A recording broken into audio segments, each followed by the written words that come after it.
Hello bachcho, let's discuss this question. Series of reaction which can convert fatty acids to sugars in plants but not in animals is A. Krebs cycle, B. glyoxylate cycle, C. ornithine cycle या D. glycolysis। इस question को solve करने का की concept है आपके beta oxidation को समझना। ये जो बीटा ऑक्सीडेशन है इसका मतलब होता है conversion of fatty acids conversion of fatty acids to carbohydrates conversion of fatty acids to carbohydrates. तो ये होता है बीटा ऑक्सीडेशन, जहाँ पर फैटी एसिड्स को कार्बोहाइड्रेट्स में कन्वर्ट किया जाता है ताकि उसके बाद उन कार्बोहाइड्रेट से एनर्जी को डिराइव किया जा सके।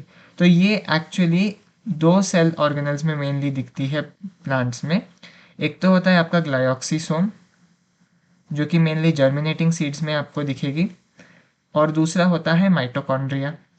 अभी ग्लायोक्सिसोम और माइटोकॉन्ड्रिया दोनों में ही बीटा ऑक्सीडेशन होता है, लेकिन वो एक दूसरे से अलग होते हैं। कुछ पैरामीटर्स में, जैसे एनर्जी कंजम्पशन के पैरामीटर में, ये एक दूसरे से अलग होते हैं। इन दोनों में same type of beta oxidation नहीं चलता। तो यहाँ पर हम इस बीटा ऑक्सीडेशन को एक और नाम से जानते हैं, उसको हम कहते हैं ग्लायोक्सिलेट साइकिल। उसको हम कहते हैं ग्लायोक्सिलेट साइकिल। यहाँ पर कुछ और ऑप्शंस भी हमको दिए गए हैं, तो एक बार हम उनको भी देख लेते हैं। यहाँ पर दिया गया है क्रेब्स साइकिल। तो क्रेब्स साइकिल कहाँ पर होता है? आपका इनर मेम्ब्रेन ऑफ माइटोकॉन्ड्रिया में आपको दिखेगा क्रेब्स साइकिल। इनर मेम्ब्रेन या फिर जो मैट्रिक्स होती है माइटोकॉन्ड्रिया की, ऐसा लिखना बेटर होगा इनर मेम्ब्रेन की जगह। मैट्रिक्स ऑफ माइटोकॉन्ड्रिया में आपको क्रेब्स साइकिल दिखेगा, और ये एरोबिक रेस्पिरेशन के लिए एक्सक्लूसिव पाथवे है। ये एरोबिक रेस्पिरेशन में ही दिखा जाता है। दूसरा हमको दिया गया है ऑर्निथाइन साइकिल। ऑर्निथाइन साइकिल में क्या होता है?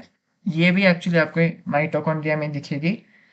ये भी आपको दिखेगी माइटोकॉन्ड्रिया में ही, of liver cells. Mitochondria of liver cells में आपको ये दिखेगी। और इसमें क्या होता है? अमोनिया को कन्वर्ट किया जाता है यूरिया में। अमोनिया को कन्वर्ट किया जाता है यूरिया में।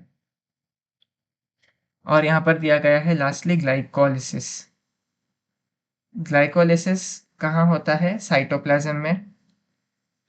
ग्लाइकोलिसिस होता है साइटोप्लाज्म में, और ग्लाइकोलिसिस बेसिकली हर तरह के रेस्पिरेशन में पाई जाती है।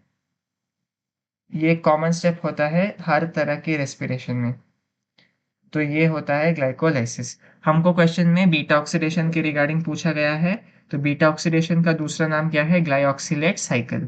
तो चलिए वापस ऑप्शंस देखते हैं। पहला ऑप्शन दिया गया है क्रेब्स साइकिल, गलत। बी ग्लायोक्सिलेट साइकिल, ठीक है। सी ऑर्निथाइन साइकिल, गलत। डी ग्लाइकोलाइसिस भी गलत। So the correct option to this question is option B, glyoxylate cycle. Hope you have understood it well. All the best.